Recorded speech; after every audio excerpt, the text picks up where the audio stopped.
Salita ako ng salita. Hindi pala siya naka-record. Yun nga. Gumawa ako ng FB page na the same name ko para magkaroon ako doon ng professional mode. Kaya, yun, back to basic. Tsaka libangan lang naman. Dito ulit kami sa baba ng building namin. Kasi umulan. Kapag nagising na ako kasi ng 4:30, kapag nakapaghilamos na ako at saka nakapag-toothbrush na, mahirapan na akong makatulog ulit. So, minsan, kapag hindi kami makapag-exercise, kapag, tamad si Tanda, humiga na lang ako sa floor para malamig-lamig. Kapag sa bed ko kasi, double deck siya. Mainit. Ang aircon kasi namin nakabukas lang siya sa sala banda. Kapag sa kwarto kasi, hindi binubuksan kasi ayaw ng babae na lamig. Ayaw na lamigin siya. Ganyan kasi po mababa ng immune system.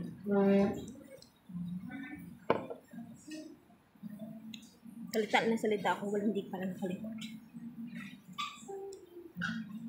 Siya nga pala guys, bukas na yung living ng tito ko. 8 o'clock in the morning sa Aglipay Church.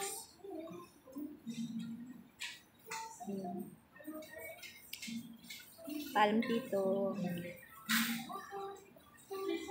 Picture na lang yung akin. Hindi ko naman matawagan si nanay. Sira yata yung cellphone niya. Tsaka wala talagang signal sa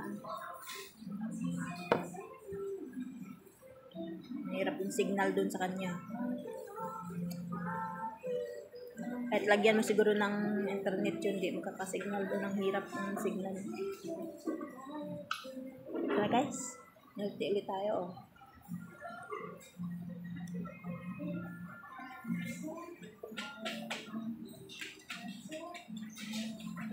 Malapit na siyang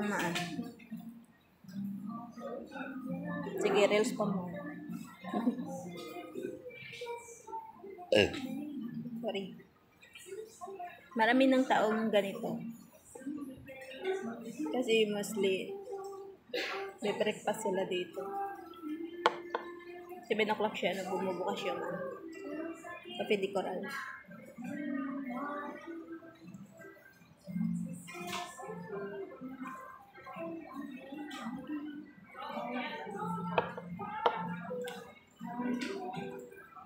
Ayun na guys, thank you so much.